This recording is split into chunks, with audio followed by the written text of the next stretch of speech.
Om Namo Bhagavate Vasudevaya. Om Namo Bhagavate Vasudevaya. Om, Om, Om. Welcome everybody back to this class series that we're having on the topic of cooperative communities. And of course it originates from Swami Kriyananda's original book many years ago, Cooperative Communities, How to Start Them and Why, which later was Intentional Communities, How to Start Them and Why. And today is the fourth class in this series, and it very well may be the last class, but not really the last class, because we're going to have next week, assuming I finish up our topic this week, next week we're going to dedicate it to question and answers. And some of you have sent questions in, and I'm not going to answer those questions this week.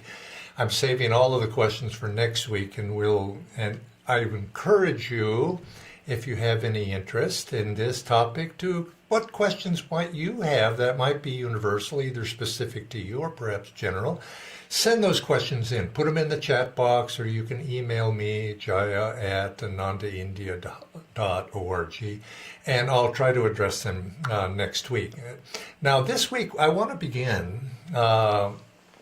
I titled this week's class Advice for Success, but I want to start by kind of outlining what my goals have been for this class series and why I'm interested in doing this and have been interested in doing this.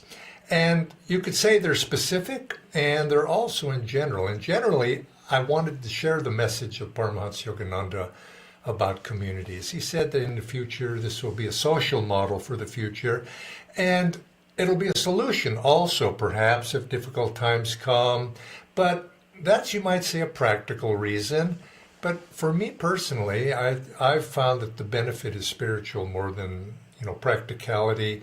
I feel I could probably survive one place or another, but spiritually I found it really, really helpful. And I think since my interest is on that side, I wanted to share that to the benefits that come, not just practical benefits, but spiritual benefits for that. So I wanted to get this message out, share it, which Swami Kriyananda dedicated much of it, was one of the core missions of his life, was to share this message, and in that tradition also to share this with people, because it has meaning for the future. And I think by sharing it and by being a part of it, we put ourselves in tune spiritually with my guru's message, Paramhansa Yogananda. So I do think that's one, you might say, a general goal. Specifically, I think, or generally also, I think perhaps we can plant seeds now. And the need, as I explained in the earlier classes, for experimentation. It is this, we have to realize, forming communities as a social model is not something that you could call common. It's not that it's totally uncommon, but it's not a popular thing in general society. But that's to be expected in this day and age. I think one of my hopes is that people will be encouraged by, and with this thought, that awareness generally in the world, in our generation, generations to come, perhaps centuries, millennia to come, is expanding. There's greater awareness. And you could say there's a general upward trend in consciousness toward greater expanded awareness. That's encouraging. And hold that, this is what the great ones have said, and hold that thought, because yes, society goes through the ups and downs, and you look around and you think, negativity is on the rise. Well, these are temporary things. In the longer rhythm, positivity or greater awareness, higher consciousness is on the rise in the long stretch of things. And that is something we should share. We should work in that spirit and keeping that in mind. So that's one of my goals, is to share that message. And in the midst of that, I want to encourage groups of all sorts to take up this idea of community. Right now, you could say it's focused. My focus has been on Ananda Sangha, Ananda's community, but this is something meant for larger, and not just Ananda groups, and not just religious groups. And I think I've made the point that it's historically, religious groups have been the most long-lasting and tend to be most successful for a lot of reasons. The shared ideals, you might say, shared goals being one of them, and a willingness to sacrifice for those goals is one of the reasons. But ideally, there could be other reasons. And whatever that reasons is, secular reasons, non-religious reasons to come together. And so getting these seeds out there, I think, is important as well. So you could say just generally, that's what I'd like to encourage. We need models of all sorts, but you could say I do have also specific goals in all this. And one is I want to share this message of cooperative communities, intentional communities, specifically with disciples of Paramhansa Yogananda, of which I consider myself one, and Ananda Sangha is based upon that. And so specifically, Ananda has taken up this message to share the idea of intentional communities, and not just to talk about it, to put them into practice. And Ananda Sangha has created communities, Ananda Village being the first one. But since that time, we've expanded in other ways, in cities and in different forms, and there's, in Italy and India, these sorts of things are coming up. And so obviously I have the goal, I'd like to see this message taken up by people who are disciples. And many of you, I think, who are watching, not all, but many, are disciples of this path. And I want to, you might say, aiming at you to realize the spiritual benefit of your own spiritual life, to take this up, to take this banner up and try to do what you can. Not everybody can, circumstances being what they are, but some of you could. And so that's, you could say, a specific one of my goals is to motivate you. Now, my history, of course, has been in America and in India. And so those are the two countries or the two regions I've been most interested in. And America does have something, but it needs more. We haven't created nearly fulfilled what Kriyananda's and Yogananda's hopes were.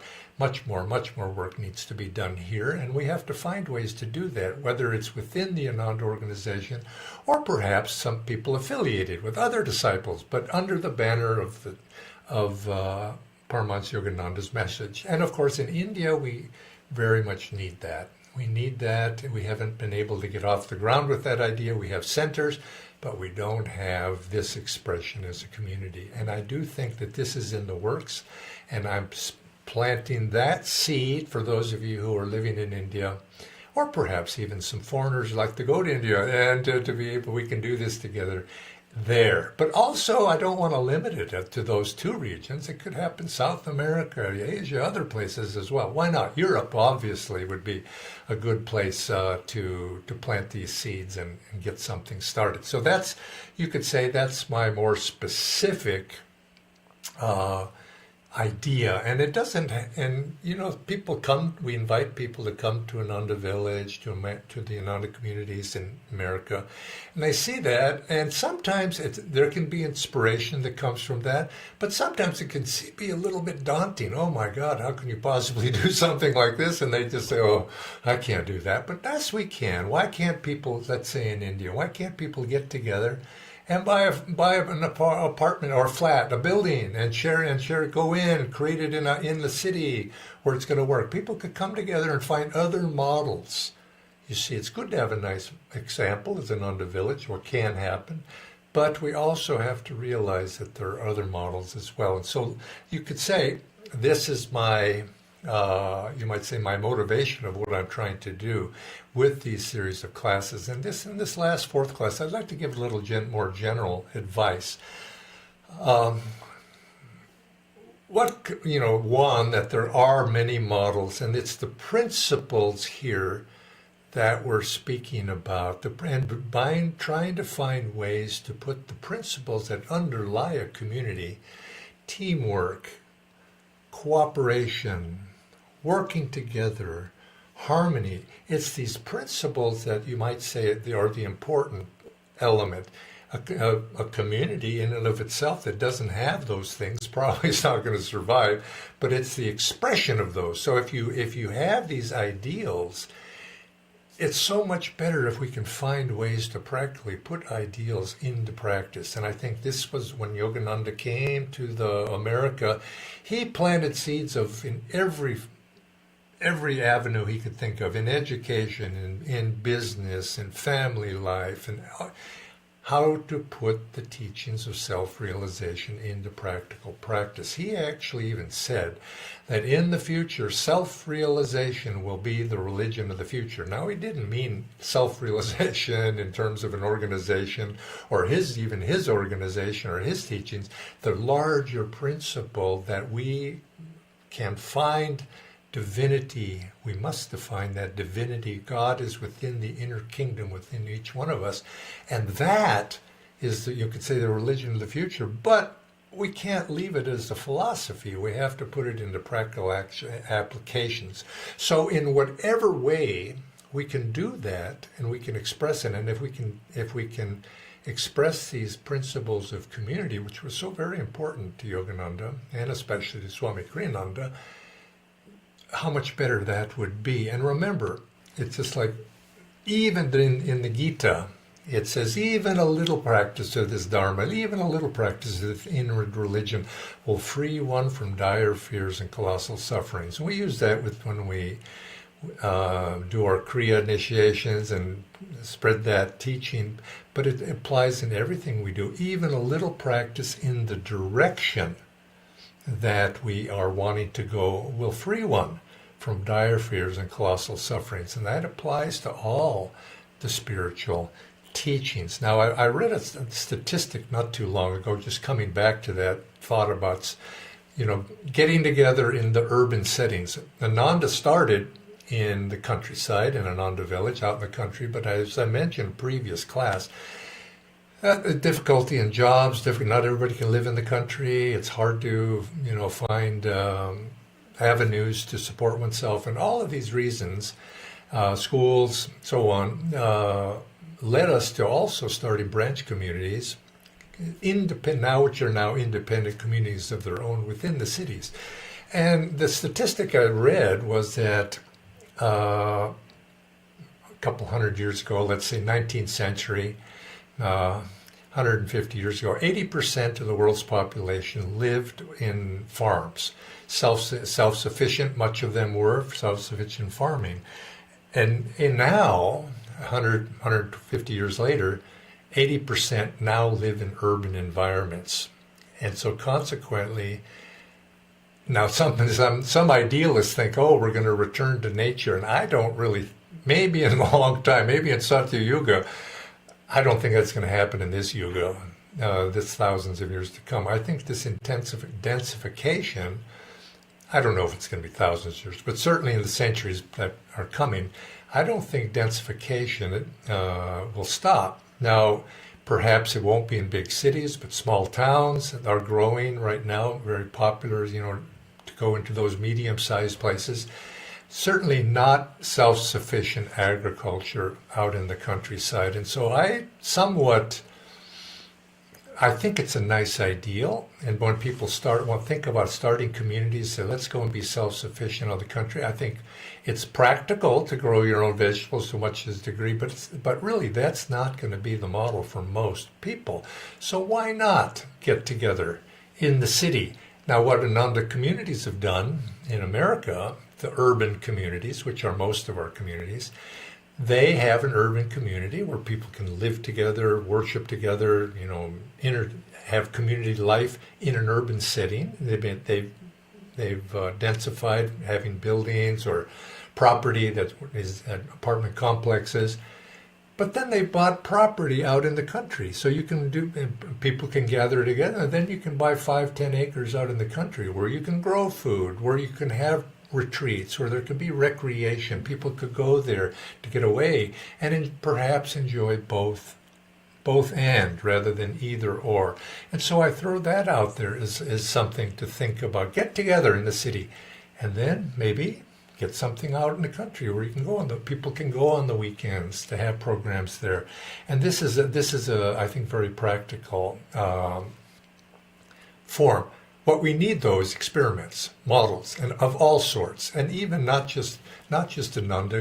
That ideally there'd be other groups as well. But I do come back that I think in this day and age, most of the ones that are going to be coherently successful over time will have some spiritual basis to it, religious base. Now, there's a danger of that, and why some people don't like that idea, because historically, religion tends to build walls and be inward looking, us and not you.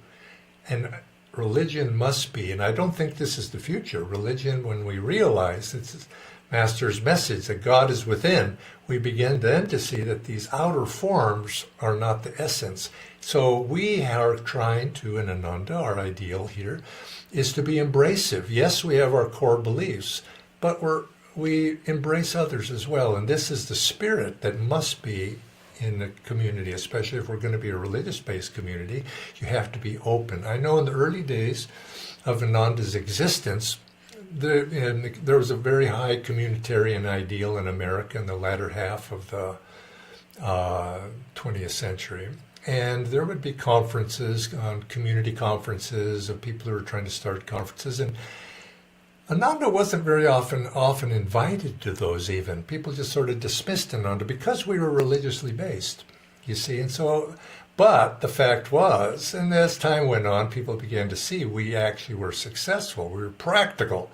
And that religious has its place, but spirituality has its place in a community. But I do agree that yes, it'd be nice to find other models if they're there. The important point is, going back to what Swamiji said, is what works. And I think this is, we were to share advice, one of the principles that I would say that Swami Kriyananda said, and I'm just echoing here, he says, one should not start communities and whatever you can do, but don't expect miracles. It's directional. Even a little practice of this inward religion, even a little practice of these principles, bringing them into whatever we're doing. It's enough, you could say, as Swamiji said, it's enough if a new way of life is better than the old one. And so consequently, we're moving in that practical, be practical about it. I know one objection that others who were trying to start communities in the 1970s, 1980s, had about Ananda, who says, well, you're too normal. Our model was not, you might say, we didn't have a revolutionary system in place in terms of a revolutionary economic system, a revolutionary distribution of resources system, these types of things. Because Swami Kriyananda he wanted to be practical. He says don't ask people to adopt a way of life that is too far removed from what they're used to. Now, is that compromising one's higher ideal? Well, no, because the higher ideal is not based upon a system. The higher ideal is based upon values, based upon consciousness, based upon inner values. And if you have the right attitudes, like I've mentioned, these cooperation, harmony, teamwork, working together, if you have those in place, the system is going to take care of itself. And you find, then again, we came back in Ananda to what works. And so consequently, people would come and we had started business and we'd pay salaries like that, and we would charge people for the use of this, fees for this, that, and everything, as opposed to trying to communize or total communitarianism, which is a nice model in many ways, but it was very difficult for people to adopt that, and it took a lot of, you might say, overhead in terms of time and energy, and it was beyond people's ability. So I think whatever you do, now I'm not speaking against those forms, Haribol if they can happen, but don't set your goals beyond the ability of the people who are members of your community can actually embrace and do. Go with what works, and then focus on the right attitudes. Focus on the right, expressions of spiritual attitudes at least. And so, again, I come back. I think it's very, very helpful. You have to clarify your core beliefs. Policies, and systems have a little bit of their place. You have to have something but they have to be in expressions from inside out rather than system and then trying to change people inside. So at Ananda, we had certain policies, certain things that we had expectations. And so what I'm suggesting here is that any group that wants to start does have to be clear of what their expectations are. It can't be amorphous because it doesn't gain, coherence, and you need that coherence to have magnetism. And of course, things can change, of course, as time goes by, but to just be totally amorphous is not going to be helpful. And so we had decided early in our evolution that Ananda would be a spiritual community based on the teachings of Paramhansa Yogananda. Now that could be, based on the teachings of like Oroville or Aurobindo, or it could be based on the teachings like Yogaville in the east coast of the United States of Satchidananda, or could it be based even on the teachings of Jesus Christ, and it could be, they could be some religious domination. It could be whatever, but you have to have some basic understanding of what it's based on. Now, I've mentioned spiritual basis.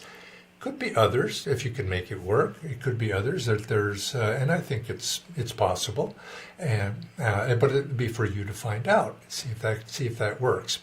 I think the second point at Ananda, our experience was membership would be for those, not just that Paramhansa Yogananda would be our ideals, but membership would be for those who considered themselves disciples of Yogananda. Now, we found for us this works, but again, I don't want to feel that this has to be the case. You need to find something that works for you. And there would be, we asked that there be people came into the community. We didn't accept somebody says, I'm a disciple, I want to do this. We set up a trial period. And I think this is something, once you are established, you need to have, you can't just, you have to, is it really true? Are people coming in to accept new members? Now, before you have new members, you actually have to have something. And I think that depends upon commitment. And I think the individual people who are going to start, I think I would recommend, from what I've observed, that you gather together those people who have demonstrated some sort of commitment. Rather than just philosophical attunement to it. And that commitment can take different forms. It could be commitment of a certain amount of energy. It could be commitment of resources, financial commitment. Certainly, I've mentioned the spiritual commitment of discipleship. That's another type of commitment. But if people make a commitment, they're invested in the project. And investment can be expressed in a number of different ways. And so if there's no investment, then what you find is it's just philosophy. And as I mentioned in the early days when I met Swami Kriyananda and he was promoting this idea, he would have meetings of those who were interested at his flat in San Francisco, and 20, 30 people would come and they'd debate all sorts of things.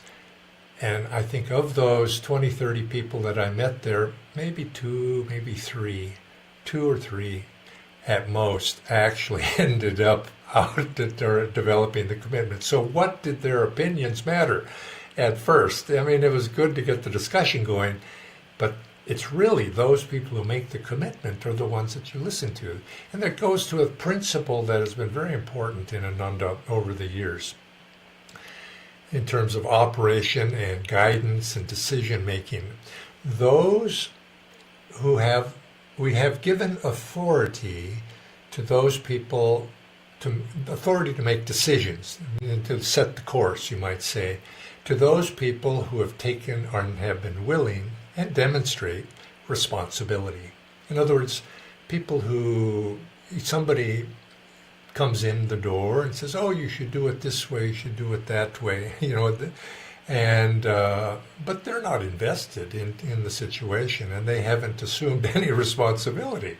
So obviously you just don't go because they said so, but those people who have invested their time and energy over a period of time, they get to be the ones, who make the decision. And with this, to the large degree, this is how we've tried to do it, and we've tried to distribute decision making broadly, and in terms of practical decision making broadly within members who show initiative, and they take it, and they says, okay, you do this enough. Well, you could, you become the manager of that, this or that, and that usually works best. Now, sometimes you just have to ask somebody to take that responsibility, and that's because the need is there. But nevertheless, if they take responsibility, then they should be the one to make the decision whether to buy this or buy that. And because if it fails, well, where do you whose fault is that? It was that person's fault. Now, so this is just a basic principle. Same time, it's this not having too many rules. Again, working by spirit rather than rules. Obviously, you need to have some protocols, rules of that sort. And Ananda's had a few. No drugs, no alcohol, those things that we've adopted. Obviously, you can't be abusive to one another. You've got to, sometimes we have had people that, they're devotees and everything, but they cannot get along with anybody, and if that's okay too, but to the degree if the person interacting in an abusive way with other people, maybe they ought to be, kind of a supporter living elsewhere on their own property rather than part of the community itself.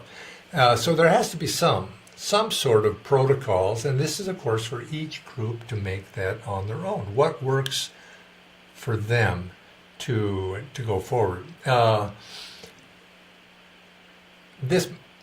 I've raised this other point, just touched on it a little bit, but within any community of people, there are certain people that are going to have more energy, more creativity, more skills. Now, are those in attunement? Are they in the right spirit? And if they embrace the right spiritual attitudes and spirit, these people naturally rise to the top. And I think this is just how it is. Beings are not all the same. Some are going to have higher qualities than others. And it's these people that are you could say they're natural leaders of a community, if their disposition is one to take an active role in leadership. And every community to some degree, needs leadership. Now that leadership, in starting a community such as Ananda, that fell upon Swami Kriyananda. Without his leadership, to set the tone, to set the guidance, it wouldn't have happened. It wouldn't have happened at all.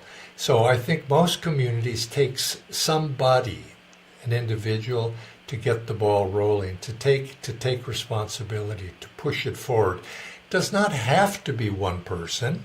It often is, because somebody's idea takes fruit or bears fruit in somebody's consciousness. But the principle of leadership is important. And I think this is something Swami Kriyananda was very keen on, is what kind of leadership. And his feeling was it had to be supportive leadership, inclusive leadership, a leadership that brought people together and set the tone for where we as a group is going to go. So he naturally was inclined that way by his own personality, but he didn't monopolize leadership. And I think this is one of the hallmarks of a great person who is a leader, is he was able to pass that spirit on. And so he would often say, he said, many spiritual groups, spiritual movements, communities even as well, you could include in that, they have a life only as long as that of the founder. After the founder goes, it tends to dissolve, often, many. And he said, why? It doesn't have to be that way. He says, because that founder did not instill that ability to pass on that leadership quality to succeeding generations. And so he was keen on that. And it was the mark of one of his successes. Swami's been gone now for over 10 years now. But yet Ananda continues, and even before he died, he had passed on leadership in pretty much everything to those who followed him in different ways in the different Ananda communities. And I think the same thing is, it takes leadership, but that leadership has to be one who brings other people up behind them. So that spirit then goes through the community as somebody is going to lead, and other people are going to be inspired by that to also take it on. And in this way I think by this spirit, we make a community ours. You see, the community belongs to the members. It's for the members' purpose. The community exists in order to help individuals spiritually grow, however we express that. And it's for that benefit. If you have a community just for as an expression of an individual, it's not really fulfilling its real purpose, spiritual purpose, which is to help others, those who are members, and perhaps by extension, those people who are inspired by whatever that community does. And so Swamiji always said, and I think this is something, is if you're involved in an activity, say you're a leader of a certain manager of a certain aspect, you should be training your successor, inspiring your successor. Don't make it your own so that you can't be replaced. I think in a corporate world, you don't do, sometimes this isn't stressed, because if you're a manager in a certain department, you don't want your successor. You're going to lose your job. You're afraid, oh my God, if I teach everything I know to everybody else, they're going to let me go and get some young low-cost guy to come in and take my place, which happens. And unfortunately, that happens. You're replaced by somebody more economical. That's not the spirit that we want. We want to be right from the beginning, because we graduate. Everybody, you do something long enough, golly, I've been doing this for 10, 20 years, whatever it might be. Let me go on to some new horizon. Because the spiritual growth is that which we're aimed for. But I think this spirit keeps the community fresh.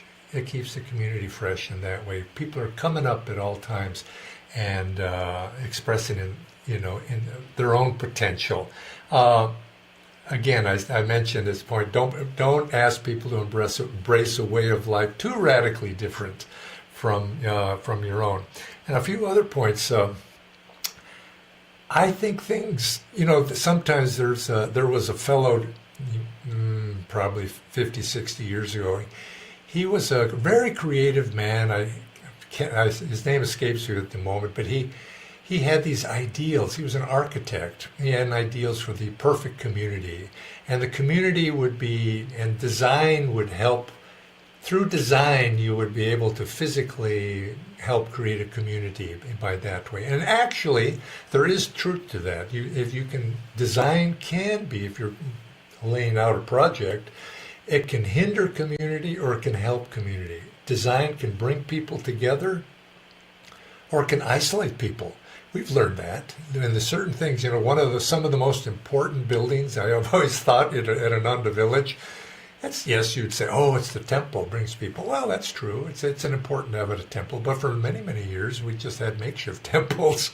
I've always, right now, I think one of the most important community that brings people together, it's the mail room. Everybody gets mail and notices. People communicate through messages. That goes to the mailroom. And you see people. Second one is the recycling area. Everybody has trash, so they come together. And I come to there, bring my trash down on Saturday morning. You dump it in the right place. I see people. Hey, how you doing? And people I wouldn't normally actually even see. So and I'm being a little bit facetious here, but there's truth to it. Other one would be a market. We have a market, and it's not very economical to have this market, but it brings people together. Everybody needs that quart of milk or whatever, and people come and as long as I'm here, I'm going to sit and chat with people, have a cup of coffee or tea. These are things that need to be thought out. What brings people together, what isolates people. So yes, but this fellow, he thought, well, I'll design the perfect community. And he had it so perfect and everything, but he never got anybody to come. because nobody was inspired to go there. And his years would go by, decades went by, and it was, you could even take a tour of this place because he actually started building buildings, and a lot of it was just pictures on the wall of what was going to come, but it never happened. And so consequently, because his ideals behind everything were too utopian, and nobody ever went. So consequently, is that really a community? Is it useful? So we don't want to do that. Do what works. Be practical, even though sometimes, even as Ananda, we've been criticized. We're too practical. We're not idealistic enough. We don't grow all of our own vegetables, and we go to the store. So but we have a good community spirit, and that's what the important point is. I think there also needs to be, communities can be socially, in the worst case scenario, they can be socially oppressive. Small town consciousness. You don't want to have that. You have to allow people to change, allow people to make mistakes. And I think it comes back to respect for the individual, which you see in a community that has to be heightened, because you're trying to encourage people not to express their ego, but when you respect the person as an individual soul, child of God, and then give that person a freedom to express on the higher octave, you find wonderful things can happen. All sorts of interesting things happen, but it's not outwardly, the outward expectations. If you have to be this way, that way, you got to dress this way, that way, you have to say this thing or that thing. And I think that freedom of respect for the individual, but yet holding up the idea, let's as individuals work together. You see, now these are spiritual things. The spirit is there. And so you don't try to enforce conformity, or you don't try to enforce people to behave in this way or that way, but you inspire people to work together, and that, I think, needs to be a foundational principle. And I think this is the work. Is in Ananda's system, what we have is we have general managers who do the practical work, but then we also have spiritual managers, spiritual leaders. And I think this is, Swamiji always said, he wanted to see every community have a spiritual director and you might say, a managerial director to sort of oversee the this and the that of practical things. And we was once asked, what is the role of the spiritual director? And he said, it's one of them, it could be many, but one of them, the primary ones, is to look out for the welfare of the individual, spiritual welfare of the individuals in a community. You see, because sometimes the pressures of community can lose sight of that. But there has to be a balance, and of course individuals are more important than people are more important than things, but that doesn't mean that people shouldn't be expected to sacrifice for the good of the whole. And so remember that point, I said it already. Successful communities belong to its members. So members have to feel invested in what they're doing. And how do we do that? Practically, yes, commitments I mentioned, but also, goes beyond that. It's invested. I want to see this community succeed. And so if we can instill that in one another, then we find that we are more likely to. Now, I'm going to leave it at that right now. Probably some more are going to occur to me by next week. But I want to come back next week, and I hope I've been able to stimulate some questions for you, so that we can come back and we'll finish up with one session of question and answers. But if there's lots of questions, we'll continue and perhaps have more than one. So it's in your hands right now to take the initiative. So God bless all of you, and I wish all of you the very, very best. Joy to all of you, and I hope to see you again next week. Joy to you.